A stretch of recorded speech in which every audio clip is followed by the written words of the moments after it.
আসসালামু আলাইকুম, আশা করি প্রিয় শিক্ষার্থীরা সকলেই ভালো আছেন। হোম টিউটর 55 এর পক্ষ থেকে রয়েছে আমি শহরুর রহমান সোহান। তো আজকে আমরা অর্ডিনারি ডিফারেনশিয়াল ইকুয়েশনের চ্যাপ্টার 3D এর একটা একটা ইম্পর্টেন্ট থিওরি সলভ করব। এই চ্যাপ্টারে আমরা ম্যাথ করেছি। আর অর্ডিনারি ব্যাপারটা কি যে বলেন তো, অর্ডিনারিটা হচ্ছে প্র্যাকটিসের উপরে ডিপেন্ড করবে আপনি কতটা ভালো করতে পারবেন। এই জন্য কিন্তু দেখা যায় বেশিরভাগই হোমওয়ার্ক দেওয়া থাকে, পরবর্তীতে সেগুলো নোট প্রোভাইড করা হয়। এই কারণটা হচ্ছে কি, অর্ডিনারি আমার একটা সাবজেক্ট, এটা যদি বেশি বেশি নিজে নিজে প্র্যাকটিস যদি না করেন, শুধু ক্লাস করে গেলে ভালো করতে পারবেন না। কেননা প্রশ্নের প্রায় সবগুলো সমীকরণের চেহারা সবগুলো একই রকম মনে হয় অনেক সময়, রাইট? সো এর ফলে আমাদের কি করতে হবে, ভালো প্রিপারেশনের জন্য বেশি বেশি প্র্যাকটিস করতে হবে। তো আজকে থিওরি 1 বলতেছে, চ্যাপ্টার 3D এর থিওরি 1 বলতেছে প্রথম ক্রম অন্তরক সমীকরণ mdx। প্রথম ক্রম অন্তরক সমীকরণ কি, এগুলো আমরা আলোচনা করেছি এর আগে। mdx প্লাস ndy ইকুয়াল 0, এটা এই সমীকরণটাকে আমরা প্রকৃত হওয়ার প্রয়োজনীয় যথেষ্ট হওয়ার শর্ত হলো, এটা প্রকৃত হওয়ার জন্য প্রয়োজনীয় ও যথেষ্ট শর্ত হলো কোনটা, এই যে del m by del y equal del n by del x। তার মানে কি, এই প্রয়োজনীয় যথেষ্ট ব্যাপারটা হচ্ছে আমরা প্রয়োজনীয় শর্ত থেকে যথেষ্টটা আনার ট্রাই করব এবং যথেষ্ট শর্ত থেকে প্রয়োজনীয়টা আনার ট্রাই করবো। আই হোপ যে তোমরা এই ক্লাসটা এনজয় করবা। তো থিওরি 1, প্রথমত আমাদের প্রয়োজনীয় যে শর্তটা সেটা ধরে নেওয়ার চেষ্টা করতে হবে। তাহলে থিওরি 1 তাই না, আমরা প্রমাণ করবো। দেখো একটা ব্যাপার এখানে, যে অনেক সময় এটা কিন্তু তোমার কি বলতে পারে, অনেক সময় বর্ণনাটাও চাইতে পারে, যে কিছু একটা দিয়ে বলতে এটার বর্ণনাটা করো, অথবা ম্যাক্সিমাম সময় অবশ্য প্রমাণটাই আসে। তো পত্রটাও বলে রাখার ট্রাই করবা এবং প্রমাণটাও। তাহলে প্রথম প্রয়োজনীয় সত্য, তো প্রয়োজনীয় সত্যটা হচ্ছে, আমরা এখানে যথেষ্ট শর্ত দেওয়া আছে del m by del y equal del n। প্রয়োজনীয় শর্ত হচ্ছে যে ইয়েটা দেওয়া আছে আমাদের, এই যে এটা আমাদের কিন্তু প্রয়োজনীয় শর্ত, যে প্রথম অন্তরক সমীকরণ দেওয়া আছে 0 প্রকৃত, ঠিক আছে? সেই সমীকরণের সাথে আমাদের কাজ করতে হবে। তাহলে এতটুকু তোমাদের মনে রাখতে হবে, যে প্রয়োজনীয় শর্ত ধরি যে m dx plus n dy equal 0, এক হচ্ছে কি প্রকৃত, ঠিক আছে? এবং তাহলে এটা যদি প্রকৃত হয়, তাহলে সংজ্ঞা অনুসারে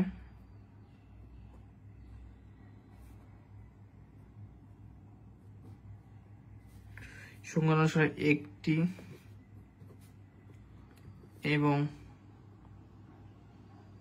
কেবলমাত্র একটি ফাংশন কি বিদ্যমান থাকবে, u equal u x y বিদ্যমান থাকবে। ওকে, যেখানে এই যে m dx এবং n dy এটা ইকুয়াল আমরা du ধরতে পারবো থাকবে, যেখানে m dx plus n dy equal du, ঠিক আছে? এটাকে আমরা 2 নম্বর সমীকরণ।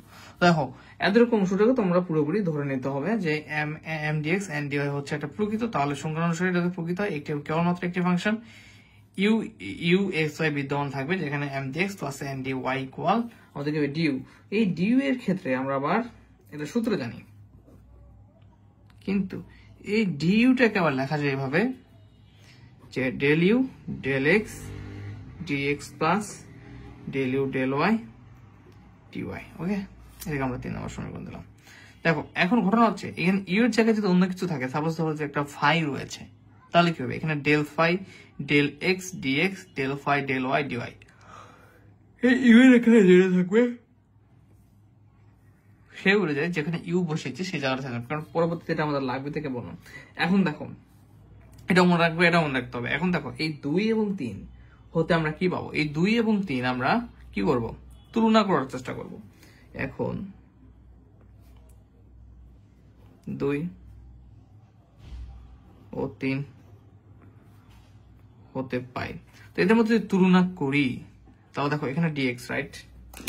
খেয়াল করো, এখানে dx, এখানে dx, তাহলে এই dx এর পাশে কি রয়েছে, ডেল ইউ ডেল এক্স এবং হচ্ছে এম রয়েছে, রাইট? ডিএক্স এর পাশে এখানে এম, এখানে রয়েছে ডেল ইউ ডেল এক্স, এখানে রয়েছে এম। তাহলে এখানে ডিউ, এখানে ডিউ, তাহলে DU equal mainly DU equal DU. যদি আমরা এটা তুলনা করতে চাই, দেখতেছি ডিইউ ইকুয়াল ডিইউ যদি হয়, সেক্ষেত্রে আমরা এই ডিএক্স ডিএক্স এর সহগ কি পাচ্ছি? এম এম, এটা ডিএক্স ডিএক্স এর সহগ পাচ্ছি হচ্ছে ডিএক্স ইকুয়াল, যদি ডিএক্স হয় তাহলে একটা পাচ্ছি এম কি ইকুয়াল, এখানে হচ্ছে del u del x equal. ঠিক আছে, এটা এখন 4 নম্বর সমীকরণ। বুঝতে পেরেছেন ব্যাপারটা? দেখো আমরা এই দুটো তুলনা করব, তখন এই ডিইউ ডিইউ তো সমান সেম, ঠিক আছে? তাহলে এটা আমরা ইকুয়াল তুলনা করতে পারবো। এই পদ আর এই পদের তুলনা যদি করা হয়, তাহলে ডিএক্স ডিএক্স দুইটাই সমান রয়েছে, সেম রয়েছে।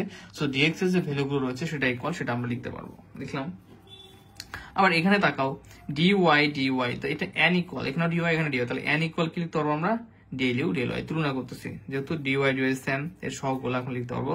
তাহলে del u del y equal হচ্ছে এন। এটাকে হচ্ছে আমরা 5 নম্বর সমীকরণ দিলাম। আর বুঝতে পেরেছে তুলনা করাটা?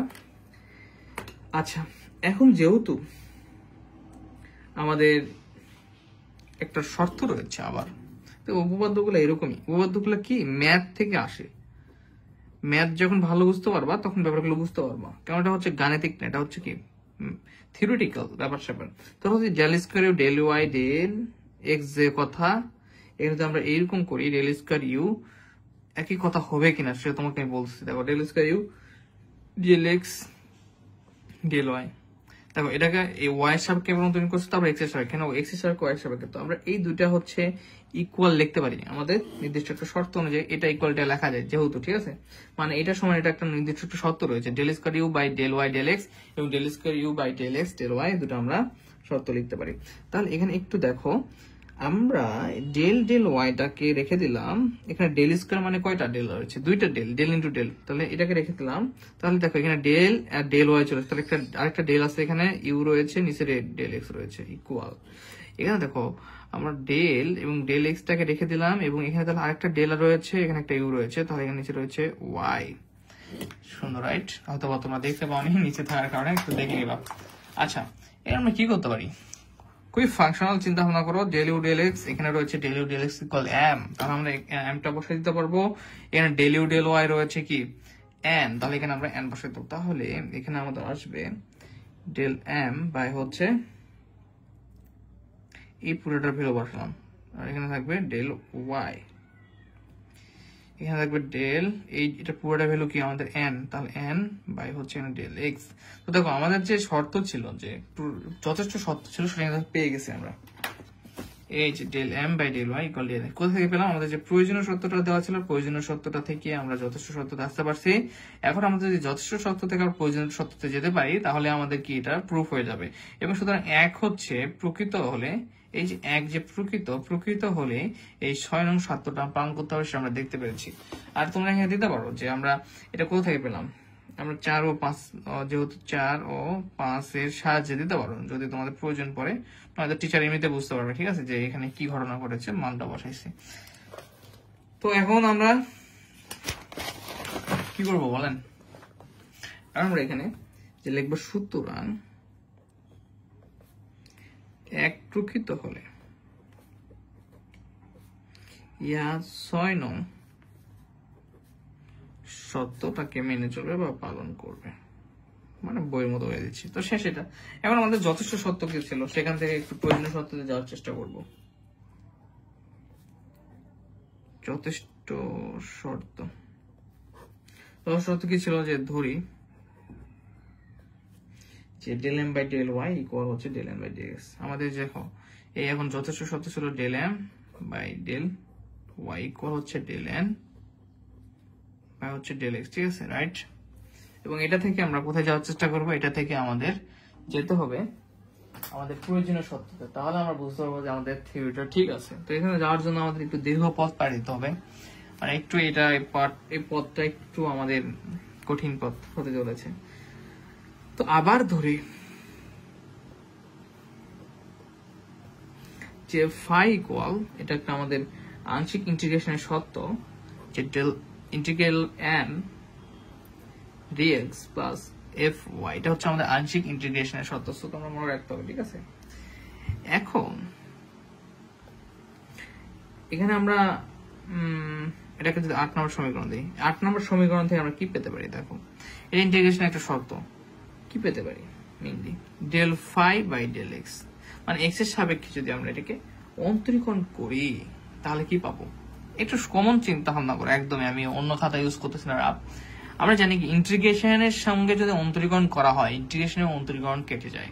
তাহলে এখানে ইন্টিগ্রেশন রয়েছে, তুমি যদি এক্স এর সাপেক্ষে এই ডেল ডেল এক্স যদি এখানে দাও, ইন্টিগ্রেশন এবং এই অন্তরীকরণ কেটে যাবে। যদি তুমি ডেল ডেল এক্স এখানে দাও, ইন্টিগ্রেশন এবং অন্তরীকরণ কেটে যাবে, আমরা অনেক আগে থেকে জানি, তখন শুধু এমটা থাকবে, রাইট?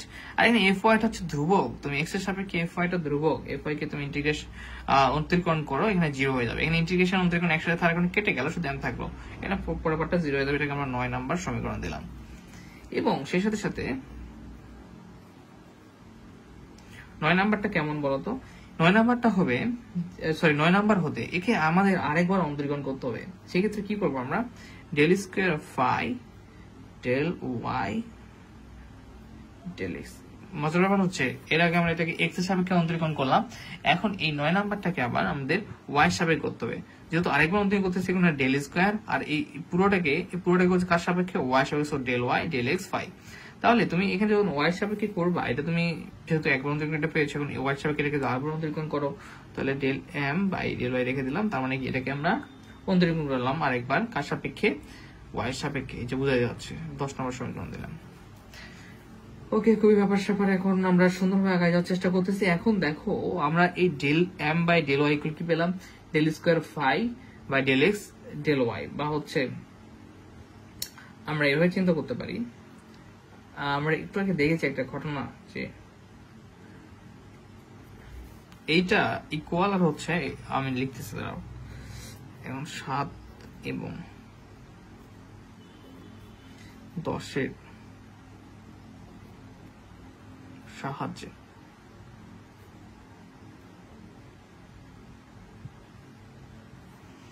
আমরা পাই। তো এইটাকে আমরা 7 নম্বর সমীকরণ দিই না, 7 নম্বর সমীকরণ। দেখো এখানে del n del x equal del m del y, তো ডেল এম ডেল ওয়াই কি পেয়েছি? Del square phi del y del x. তো এটা আমরা চাইলে এভাবে লিখতে পারি না? একটু আগে একটা সমীকরণ দেখলাম, আমি উল্টাচ্ছি না, পেজের আগে, যেটা কি del square phi del y del x কে লেখা যায় del square phi del x del y. ব্যাপারটা সেম টু সেম না হলেও প্রায় একই মান দেওয়ার চেষ্টা করে এর জন্য। তাহলে আমরা যদি 7 নম্বর আছে del n by del x equal আছে del m by del y, তাহলে del m by del y ভ্যালুটা আমরা বসাই দিই এখানে ডেল স্কয়ার ফাই, আর এখানে আমরা লিখতে পারি কি? চাইলে লিখতে পারবো যে ডেল এক্স ডেল ওয়াই, ঠিক আছে। বা আমরা যদি এক্স এর সাপেক্ষে সমাকলন করি, তখন এটা চেহারাটা চেঞ্জ হয়ে যাবে, ইকুয়াল ইকুয়াল কেটে যাবে। তো তোমরা চাইলে সেম টু সেম দিতে পারো বা এভাবে দিতে পারো, ঠিক আছে, যে ডেল এক্স ডেল ওয়াই, মানে যেহেতু এটা শর্ত অনুযায়ী দেখছি যে আমরা এটা সেম জিনিস একটু আগে আমরা অপর পেজে দেখেছি, তো লেখা যায়। ঠিক, আমরা 11 নম্বর সমীকরণ দিলাম, ঠিক আছে। এত সমীকরণ, এখন এই 11 নম্বর সমীকরণকে আমরা সমাকলন মানে ইন্টিগ্রেশন করবো। 11 কে এক্স এর সাপেক্ষে সমাকলন করি, ওকে। তাহলে এক্স এর সাপেক্ষে যদি আমরা সমাকলন করি তাহলে কি ঘটনা ঘটবে বলো? এখানে যদি আমরা ইন্টিগ্রেশন করি, আমরা জানি ইন্টিগ্রেশন অন্তরীকরণ কি কেটে যায়, তাহলে ইন্টিগ্রেশন করলে ডেল ডেল এক্স ইন্টিগ্রেশন অন্তরীকরণ কেটে যাবে। এখানে যদি সমাকলন করো ইন্টিগ্রেশন এবং ডেল ডেল এক্স কেটে যায়, তাহলে এখানে একটা ডেল ডেল এক্স মানে একটা ডেল আছে, এখানে দুইটা ডেল রয়েছে, তাহলে ডেল ডেল এক্স কেটে যাবে, শুধু del phi by del y থাকবে, রাইট। এবং সমাকলন করলে আমাদের একটা সমাকলন যদি লিমিট না থাকে, আমাদের একটা সমাকলন ধ্রুবক ইউজ করতে, সেই সমাকলন ধ্রুবকটা ইউজ করবো। তাহলে ইন্টিগ্রেশন এবং অন্তরীকরণ কেটে গেলে শুধু থাকবে এখানে হচ্ছে এন ইকুয়াল, এখানে যদি আমাদের সেই ইন্টিগ্রেশন এবং অন্তরীকরণ যদি কেটে যায় ডেল ডেল এক্স, তাহলে থাকবে শুধু del phi by del y, okay. Plus হচ্ছে এখানে যেহেতু সমাকলন করলাম, তোমরা কি বুঝতে পারতেছো এখানে একটা ব্যাপার, যে ইন্টিগ্রেশন ডিএক্স আর এখানে যদি ডিএক্স করা হয়, এই ইন্টিগ্রেশন এবং সমাকলনটা আমাদের কেটে যায়। কেন কেটে যায়? আমরা যদি কোনো একটা মানকে যদি ইন্টিগ্রেশন করি, করার পর সেটাকে দেওয়ার সমাকলন অন্তরীকরণ করি, দেখা যায় সেম ভ্যালুটাই আমাদের যে মেইন এই যে মূল যে ফাংশনটা থাকে এখানে ভিতরে এফ অফ এক্স যে ফাংশন, সেই ফাংশনটাই ফেরত আসে। তার মানে তুমি ইন্টিগ্রেশন করে অন্তরীকরণ করো না কেন, আবার একই ভ্যালু আসবে, সেটা আমরা জানি। তো এর জন্য আমরা সহজ ভাষায় বলে দিতে পারি, যেটা ক্যালকুলাস 2 ক্লাস করেছে তারা জানে। এর ফলে আমি যে সমাকলনের ব্যাপারগুলো করতেছি, স্কিপ করতেছি কাহিনীগুলা, যে এখানে সমাকলন করব ইন্টিগ্রেশন এবং আমাদের যে অন্তরীকরণের পার্ট কেটে যাবে, এখানে যখন সমাকলন করবো ইন্টিগ্রেশন এবং অন্তরীকরণের পার্টটা কেটে যাবে, আমাদের একটা ভ্যালুই থাকবে, সেটা হচ্ছে আমাদের এখন ধ্রুবক পার্ট। তো আমরা একটা ওয়াই ফাংশন নেব, যে ধ্রুবক পার্টটা নেব আমরা 5'y। এটা মনে রাখবো যে ধ্রুবক নিলাম 5'y। কেন নিলাম? সাই প্রাইম y কেন নিলাম? সাই''y নেওয়ার কারণটা হচ্ছে আমাদের প্রুফ করার ক্ষেত্রে কাজে দেবে। তো আমরা কি প্রুফ করতেছি? যে mdx প্লাস ndy ইকুয়াল 0 যে প্রুফিত, সেটা প্রুফ করার জন্য যাওয়ার চেষ্টা করতেছি। তোমরা যেখানে দিতে পারো সাইড নোট, যে যেখানে সাইন প্রাইম পাই হলো y এর একটা ফাংশন। এখন দেখো আমরা এখন মেইন ভ্যালুতে যাওয়ার চেষ্টা করবো, যে mdx আমরা যেটা আমাদের প্রুফিং অপশন রয়েছে, সুতরাং mdx প্লাস ndy। তো mdx দিয়ে দেওয়ার ফলে আমরা m এর মান বসাবো, এই যে m এর মান, এবং n এর মান যেটা পেলাম এই n এর মান বসাবো। ঠিক আছে, মানগুলো দেখে নাও।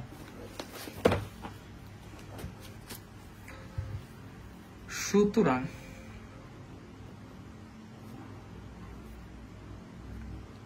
mdx plus ndy equal m এর ভ্যালুটা বসায় দাও। m এর ভ্যালুটা হচ্ছে কি del phi by del x dx, R n এর ভ্যালুটা কি পেলাম আমরা, যে del phi by del y dy। ঠিক আছে, প্লাস হচ্ছে আমাদের যে সাই প্রাইম y। মানে ঘটনাটা কি ঘটলো বলো? আমরা প্রথমত এখানে কি করলাম, m এর ভ্যালুটা বসালাম dx, n এর ভ্যালুটা বসালাম, কিন্তু dy গুণ রয়েছে, n এর প্রতিটা পদের সঙ্গে dy টা গুণ। এই সাই প্রাইম y ছিল y এর ফাংশনের সঙ্গেও কি আমাদের dy টা গুণ হয়ে থাকবে। এবার একটা কাজ করব আমরা, সেটা হচ্ছে এইটুকু অংশের দিকে খেয়াল রাখো, এইটুকু অংশের দিকে খেয়াল রাখো। আমরা du ইকুয়াল কি দেখেছিলাম বলো? du ইকুয়াল দেখেছিলাম del u by del x dx, del phi by del u by del y dy। একটু বলেছিলাম প্রথমে আমি।